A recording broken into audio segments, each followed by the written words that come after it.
What's up, everybody? Welcome back to the basement, even though I'm not in the basement at the moment, because what happened was, remember that check valve I was telling you about that kind of saved our asses during Irene?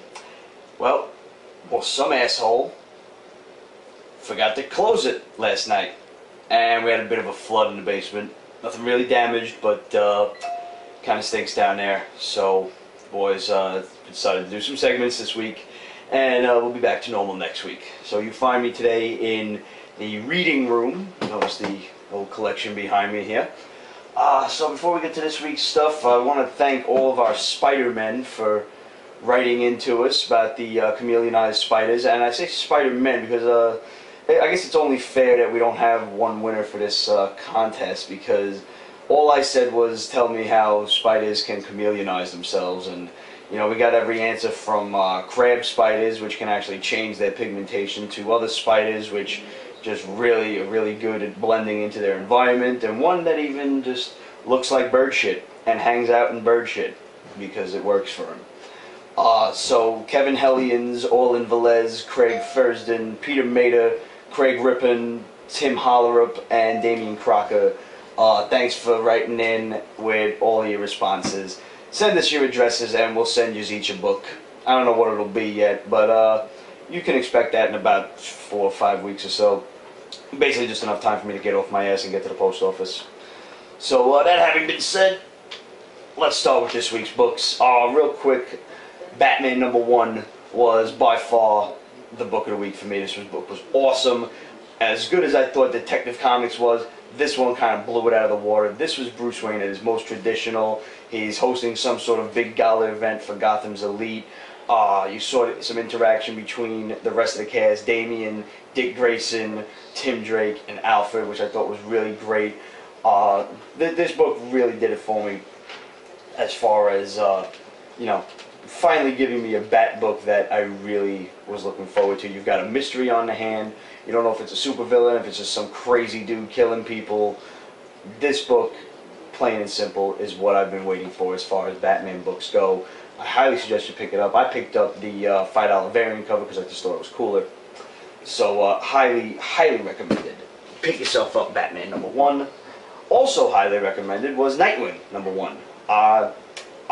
This is like the first time I ever really read a Nightwing book, as far as, you know, like just picking up the book in general. I always picked it up if it crossed over with some of the Batman story, but other than that, this was, you know, a pretty interesting story. Just a nice take on Dick Grayson. I don't really know where, you know, some of these DC books, the #1s are picking up right from the start, like Superman, and yet some of them have history involved that they're talking about, you know, with like Dick still was Batman at some point when Bruce was away, they put it, but you know, it doesn't delve too far into that. So I guess it's just kind of like, hey, this was fucking stupid, leave it back there, let's talk about what's going on now, which I kind of appreciate. It doesn't, you know, it helps to involve a couple of new fans, and it doesn't really alienate the old ones who were just like, wow, I'm really tired of this, give me something better. And that's really what DC's trying to do now, I feel. Right now you've got Nightwing taking on this other dude who, you know, we don't really have a name for him, but he's looking to kill Dick Grayson, and for some reason, despite this just like a little eye mask, he can't put the shit together that they're the same person. Even though he's like this fucking straight up ninja, you know, parkour dude. But it was a fun book. I don't know how long I'll be reading Nightwing for, but you know, I'm trying to get a couple of the #1s just to give you guys some diversity and see what's out there. Matter of fact, speaking of diversity, a good friend, the Captain, had recommended Blue Beetle, and of course, I didn't pick that one up. I looked at it and I said, and it's kind of like the Animal Man escapade where I was like, I should get that, and then I didn't. So I'll try to get that next week and see what we got for you. Going off on the Batman books, Catwoman was actually pretty interesting. You could see a little with Batman and Catwoman at the end. That was a pretty hot scene. I don't want to know what Ramon did with his copy, because that's pretty gross. But basically somebody blows up Selena Kyle's apartment, and she doesn't know who it is. And she's going to need Batman's help. I don't know how long I'll be reading this for, but I'll definitely stick around for the first story arc if it's going to involve a team up with Batman. A fun book, ladies. I would definitely say pick this one up. Ended off on the Bat books. Red Hood and the Outlaws was positively drivel. They made Starfire out to be just a stupid bimbo of a bitch. I can't with this thing. Like, I don't know any of really the history of the Teen Titans besides maybe 1 or 2 story arcs, but from what I understood, Starfire was not some hammerhead of a broad. And I just don't like Jason Todd running around. First of all, I don't like him running around with a red bat on his chest. I thought he hated Batman. Why does he want to now emulate him? This character doesn't make sense. Either is he a villain, is he an anti-hero, he's teaming up with Speedy, Roy Harper, you know, the Green Arrow kid, who is now Red Arrow. He was Arsenal for a little while. This book doesn't, and it jumps you right into a story that you're not sure if this is something that happened to the Red Hood previously, that you're supposed to know, but, you know, obviously we don't know, because who in their right mind would read anything about the Red Hood in the first place, because it was some Grant Morrison shit, or, you know, why? How do you fucking start up number ones, and yet somehow you dive into a story right in the middle? And at the end, instead of saying to be continued, it says to be explained. You know what? I don't give a shit. I don't want you to explain it to me. You just lost me after the first issue. Don't care. Stay away from that book. Another one that really kind of dove you right into the middle was Legion of Superheroes. Captain, I want to know what you thought of this specifically, because I know you was recommending it for everybody. But with this one, I really felt lost. It was like Flashpoint did not affect them. It was like they knew about Flashpoint, and that like they were watching Flashpoint on TV or something. It was like they, you know, their future is their future, and this happened, and oh wow, you know, well now we can't talk to Superman no more because Flashpoint ruined that. You know, we can't go back and get Superman's help. So I felt like if you weren't reading Legion beforehand, there was no way you could possibly understand what was going on here. They reference another #1 called Legion Lost, which I did not pick up. It was interesting. I'm not going to say that. If you're a Legion fan, I'll bet you really liked it. But for a new reader, this really alienated me. No pun intended. I had no idea what the frick was going on. No clue at all. I don't know if I'm going to wind up staying around for the first story arc or not, but I don't know. Like I said, if you're a Legion fan, you probably like it. Me, I didn't know what was going on. I felt lost. Green Lantern Corps. Interesting enough, Peter Tomasi picks up pretty much exactly where he left off. It's just a tale of, you know, the rest of what's going on with the rest of the Green Lanterns. And that's pretty much about it. It was interesting. It's got like a whole, you know, this weird, I'm not sure if it's an alien race, if it's one dude or what, but he just killed an entire sector worth of people, or an entire planet of people rather. And it's up to Guy and John Stewart and the rest of, you know, a couple of random Green Lanterns to go and get him. So, if, you know, in the event that the regular Green Lantern book kind of left you a little, what the hell is this? Which I don't mean to say like it left you cold or nothing, but this one just picks up right where the original Green Lantern Corps left off. You would think instead of it being #1, it could be like 64, or wherever it was, whatever number they left off. It's exactly the same. It's the exact same book, just a different number.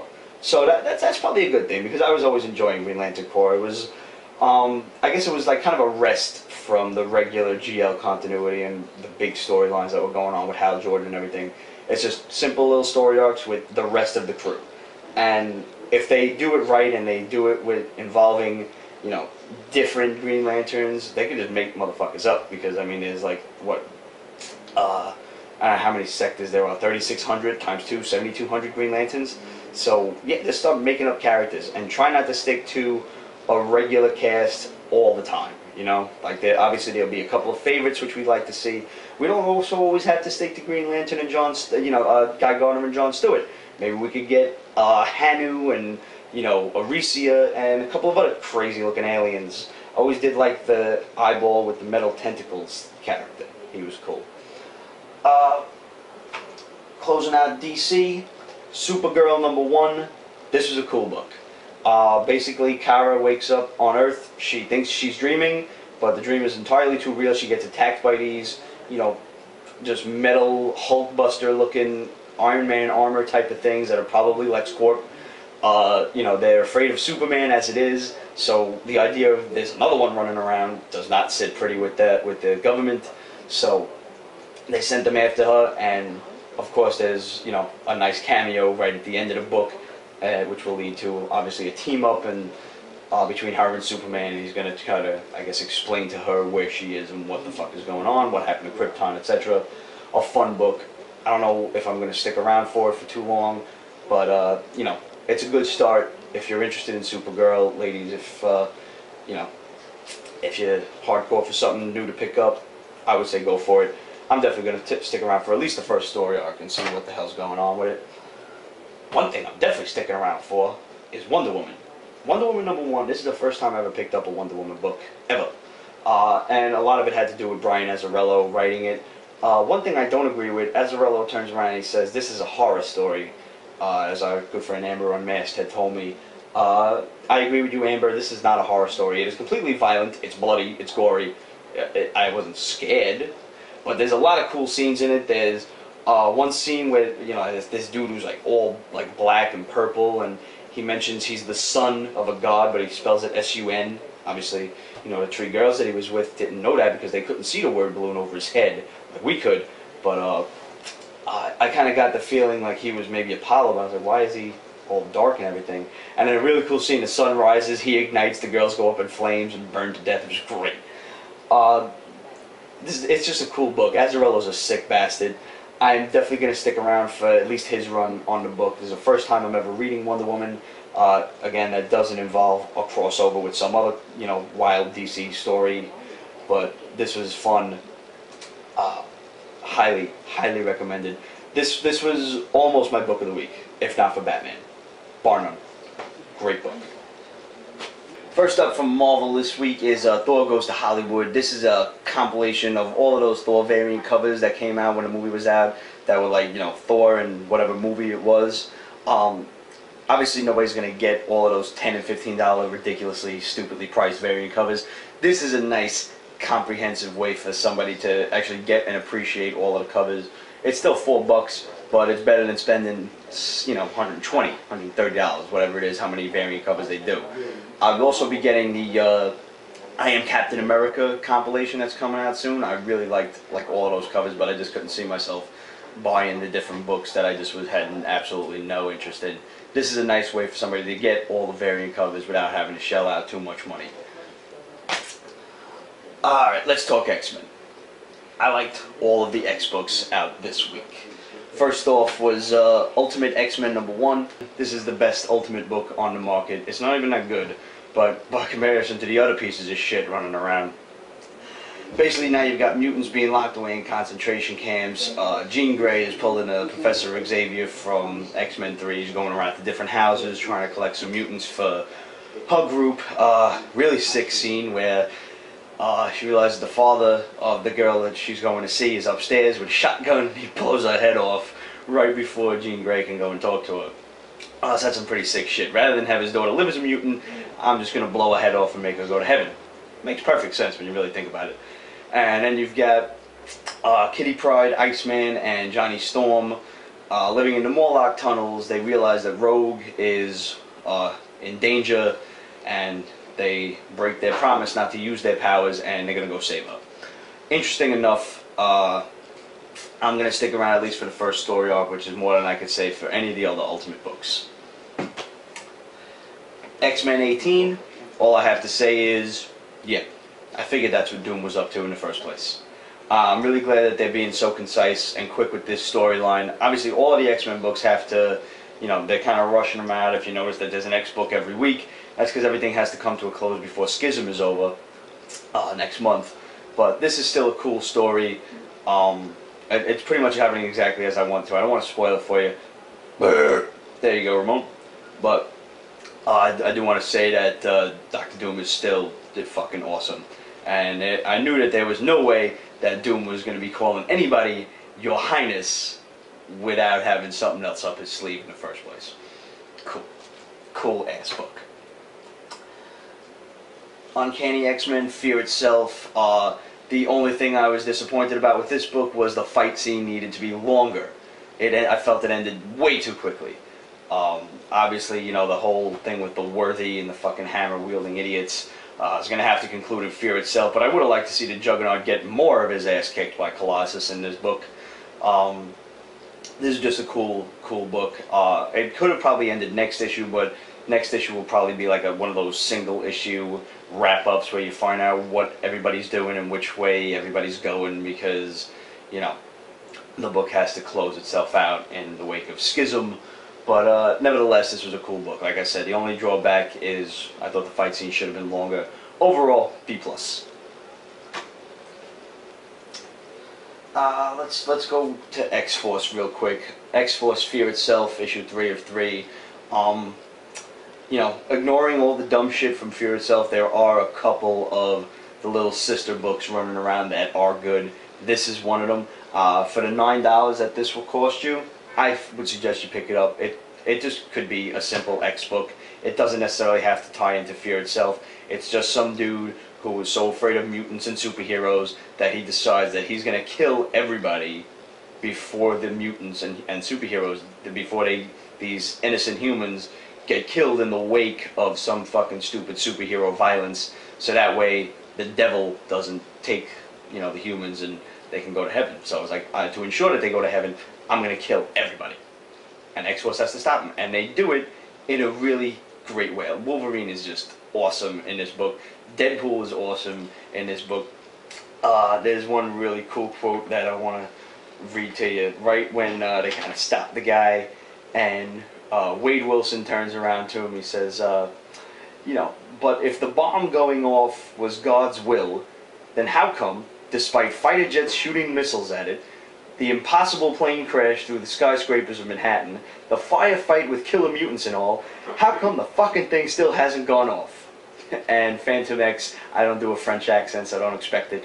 Phantom X turns around to him and he says, Wade, you are an erudite and heroic philosopher of rare and learned wisdom. Word. The interaction between these characters, I think, has always been what, you know, has propelled this X-Force book since, and like I said, it could have taken place in the regular X-Force book, didn't have to be part of Fear Itself, so don't let that dissuade you from getting it. It was an awesome 3 issues, go pick it up. It's a fucking damn shame that this book has to end because of Schism. And speaking of Schism, I enjoyed it. This was the most childish argument ever, but I still liked it for some reason. I don't know why. Basically, it still all comes down to Jean Grey. Cyclops is trying to be the militant leader. He's becoming more and more like Magneto used to be. You try to see both sides of the argument. Basically, Utopia is abandoned because all of the X-Men are everywhere else, you know, doing this whole 3-card Monty thing with like the Sentinels everywhere, and they're all trying to take care of it. And meanwhile, Utopia is almost defenseless, except for a bunch of kids. And now it's just Cyclops, Wolverine, and these kids, and there's a big-ass Sentinel on its way to meet them. And Cyclops is like, listen, we all have to fight. And Wolverine's like, listen, I'll stay here and die with you, but we can't involve these kids. Are you out of your goddamn mind? He's like, well, if they run, they're always going to be running because this thing's not going to stop. It's going to kill us, and then it's going to kill them. So you kind of see both sides of it, and they're at odds because Wolverine doesn't want the kids to fight. Probably because like the whole Jubilee thing and X-23 and how he's really taking on this like fatherly figure type of thing, and you know Cyclops is just like they have to fight. There's no choice. We were all bred this way. We were all kids when we started. I don't see kids. I see X-Men. So you see both sides of it, and still what it comes down to was Cyclops turns around and he's like, she never loved you, you know. You used to scare the shit out of her. And it always comes back to Jean, and that just sends Wolverine into a raid, and they start fighting, beating the shit out of each other, and here comes the Sentinel about to beat the shit out of both of them. So, like I said, pretty childish, and you know, given everything else that's going on, you know, all around them. But I still want to see how it ends. It was stupid, but good at the same time. You know what I mean? Another thing that was really good was Daredevil issue 4. This came. How fast are these things gonna come out? I felt like I just read part 3 a week or 2 ago. Is it bi-monthly, or did Mark Waid just have a bunch of them finished already? Brand new story arc. Really, this is as like traditional Daredevil as you could possibly get. This has all the promising, aspects of a really great run. on Daredevil. Like, I mean, this is up there already with the likes of, you know, Bendis when he first signed on Daredevil, and then Brubaker's run on it. It was great. This is a good book, and it's easily jump onable at this point. You know, you don't even have to read the first 3 to know what's going on. You can just pick this book up if you're looking for a cool book. And, you know, the way it's looking so far, maybe the arcs aren't even going to be that long. Maybe we're breaking the rule of 5 and 6. Maybe it'll be a 3-issue arc. Who knows? Either way, I like the way they distribute, you know, and they display, rather, Matt Murdock's powers. The fact that he's not actually being a lawyer, but he's being legal counsel instead, to get around the whole I was Daredevil thing. It's a cool story. Pick it up if you've been hard up for a good Daredevil book, which I'm sure you have been in the wake of that whole Shadowland bullshit. Another thing I picked up this week was Claws 2, and that's only because all 3 of the books were right in front of me, and I really like Joseph Michael Linz's artwork. So I got 1 through 3. I'm going to read these with Black Cat and Wolverine and let you know what I think of it.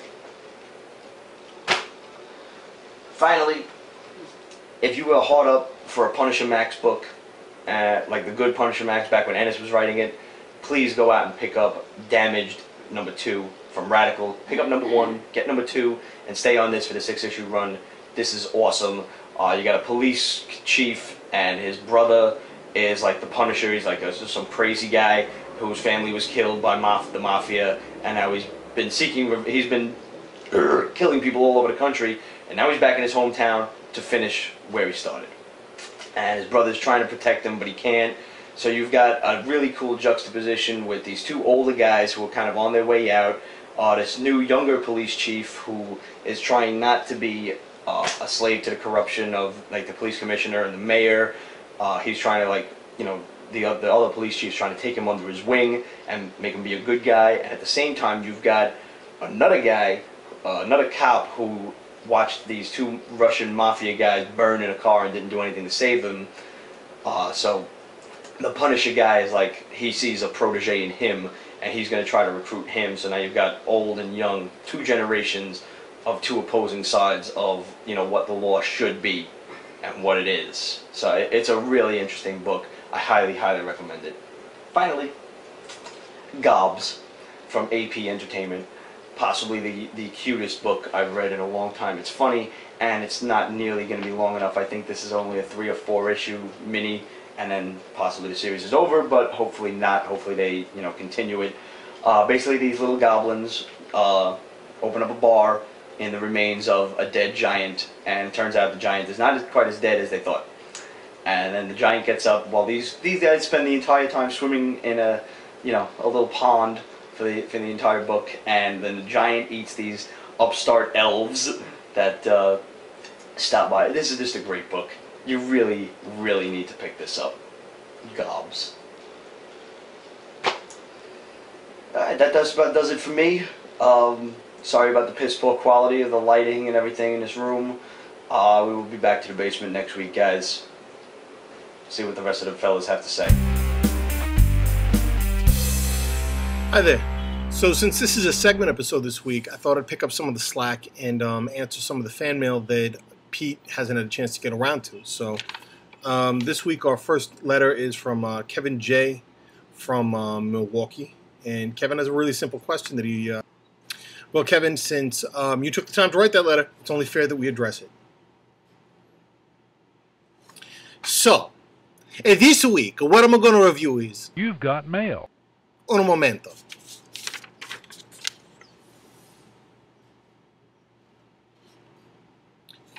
Okay, Italian-American Anti-Defamation League, you win this week. So, speaking of accents, what we're going to be reviewing this week is the Goon, Chinatown, which, as many of you know, is a favorite of Steve and mine because Eric Powell really only has 2 modes, dark and funny. And sometimes those 2 cross, and you get a really great book. This is one of his better standalone properties insofar as he does a one-and-done story. A lot of the stuff that goes on in the Goon goes on for a long time. And he delivers a really great piece of Goon backstory in this one. You find out why the Goon is heartbroken. You find out how the Goon got that terrible scar on his face that looked like he used a fucking paper shredder to get rid of his pimples. it's all right here. It answers a lot of questions about the Goon backstory, including his origins, including his Aunt Kizzy, but it also just delivers a really great drag-out supernatural brawl, really good love story, and you get it all tied up in a very neat bow. And while I have to say the $20 price tag might seem steep up front, keep in mind that individual issues of comic books these days goes for as much as like $5 from the indies. So what you're really getting here is a classy, collection of stories that you're not going to find in the single issues for $20. I actually think of it as a bargain, and I recommend it highly, and I'm sure Steve would too. Okay, so from what I hear, the basement is flooded, so we have to do these damn segments again. The good thing is I can do segments without any pants. That's always a plus. Alright, so... Oh, sorry, hold on a second. Hey Steve, what's going on? What, no roundtable this week? Oh, hey Tish. Nah, basement's flooded. But I was really looking forward to Pete's basement. This is gonna spoil my plans. I might never get a chance like this again. What are you talking about? Next week we should be able to do a basement episode. No big deal. No, that's not what I meant. You know, Wonder Woman 1... Wonder Woman, can you say that 5 times fast? Wonder Woman 1 came out. You could review that for a segment if you like. Until next week. You mean they revamped Wonder Woman again?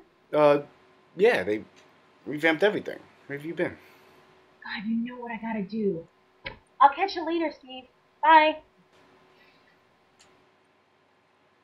That was weird. Okay. I'm not even sure how she did that. Okay. So, what came out? Let's start with something I didn't really like too much. X-Men #1, Ultimate Comics, Ultimate X-Men, whatever you want to call it. It came in a bag. I'm not sure why it was necessary. They like bag happy now. Ever since Fantastic Four, you know, the death of Human Torch came out in a bag. They've been like bag happy again. I don't know. So, the artwork is okay. It's just that the Ultimate Universe, mutants aren't just. It's not evolution that just brought upon mutants. It's the American government through testing created mutants. It's just that kind of storyline has just been done to death, and I'm just tired of it. So, it's just, I don't know. And then all these factions are gonna break apart, and it's just gonna be like, it's just I'm not really all that interested in it. I liked Ultimate X, but Ultimate X-Men with this is just, I don't know. Heroes for Hire 12 came out. Artwork is good. Story is good. Cool little stories. That's what I like. So the only thing I gotta say is it's Advent Landing, which are generally good writers, but I think they're from the UK. A lot of times we've had this gripe before. A lot of writers from UK just sneak in like, you know, very obvious American slang into things, and it just doesn't fit. It just seems weird. So, Misty Knight tells Moon Knight, and I quote, "Hero, get all up in his grill and ask a few questions for me." It's hard to tell whether that was meant to be sarcastic or she meant that in the context of the slang, but not necessary. But everything else was good, and I'm going to keep reading it. So I like that Silver Sable's kind of back. That's in the early 90s, she had her own series, and that was a guilty pleasure of mine. I got all the Silver Sable issues, so I don't mind admitting that. So that's that. And then X-Men 18 came out, still following the same storyline. So Wolverine and the Thing, you know, being on one team together, just, you know, cracking wise is great. So I would buy it almost just for that. But the storyline is good. I like Gishley. He's a good writer. Pierre Federici, the artist, not bad, but not. He doesn't really do faces that great. But it's good. So it's part 3. I don't know how. Hopefully it doesn't go to part 6. Hopefully they wrap it up pretty soon. That's the problem lately. They kind of drag stuff on, and then like by parts 4 or 5, you're like, okay, come on. That's like the ultimate Uncanny X-Force storyline with the Archangel and everything. They need to kind of wrap that up. So, but it's good. So, and then Teenage Mutant Ninja Turtles came out, #2 by IDW. What's his face? Casey Jones is well, he kind of was there in the very end of the last issue. But you didn't know who he was, and now you realize that it's him. So you find out also that Raphael's been. They go back and forth between current day and the past, which I like. It's a good way to kind of give the origin of it without devoting a whole issue to it. And what was I going to say? Raphael, you find that Raphael's been missing for a year. Even though New York City is a huge city, I don't know how a giant turtle goes unnoticed for a year. But I guess I'll believe it. It is a comic book after all. So, but it's good. The artwork for the most part is good. There's some questionable panels here and there, but I like it. So, you know, anything Teenage Mutant Ninja Turtles, I feel like I'm 8 years old again. So,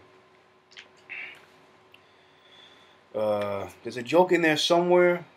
I can't find it. If any of you can find it, questions@peacebasement.com, facebook.com.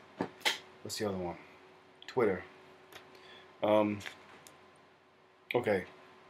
And what am I doing? I'm reading on. Okay. Catwoman #1 came out. It's by Judd Winnick, who is sometimes good, sometimes not so good. And Gilliam March, who was doing the art for Gotham City Sirens. It's great artwork, and the storyline's good. I mean, it's nothing out of the ordinary. It's just Catwoman being Catwoman. But I can't see myself being that interested to keep picking it up. But if you love Catwoman, I recommend it. So I'll see what happens. I might pick it up for a couple issues and see how it goes. And then Wonder Woman 1, Wonder Woman. Could you say that fast? Wonder Woman 1, Wonder Woman 1, Wonder Woman. Oh, I can't even get there. All right.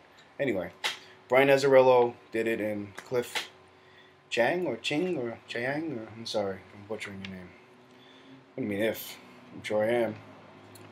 It was good. I read on Facebook a lot of people were saying never read a Wonder Woman issue, a story really that much, or the books that much, and this was interesting, and I feel the same way. So I'm gonna keep getting it until it becomes less interesting. The artwork is good. You know, I'm not going to spoil it, but at the end, he kind of wraps up the whole issue like, oh, this is why this was going on. So, you know, as long as it's explained, you know, they could have weird stuff going on that they don't explain as it's happening. But as long as it gets explained by the end of the issue, I'm fine with it. So I'm going to keep getting that. And then my book of the week was Batman #1 by Scott Snyder. Scott Snyder is doing, and Greg Capullo. Scott Snyder, we said probably 1,000 times now, is doing the American Vampire stories. He's mostly hit, sometimes missed, but he's mostly hit. And here he hit. So, oh boy did he hit. No, but it's great writing. The artwork is great too. But it's just cool things. It's, you know, he's just precise writing, and it flows well. It's not forced. You know, when you don't see the writer writing it, like if it just seems like if you read it and you get into it and you actually start to believe it's the character talking, that's when it works. When you can see the writer putting in his writing, then that's where it doesn't work. That's my opinion anyway. So, but the artwork complements the writing perfectly. The interplay between Batman and the Gotham City Police Department and Commissioner Gordon and Alfred, and it has all four, what do you call it? There's all 3 Robins in here, and Batman, and it's good. I can't wait for #2. It's really, really good. So, and there's a bunch of spoilers in there. So, I think that's it. So, we'll see you next week, hopefully in the basement. Hopefully Pete can, you know, drain that stuff out. I was shoveling. I don't know. You don't shovel water. I don't know why I was shoveling. Anyway, we'll see you then.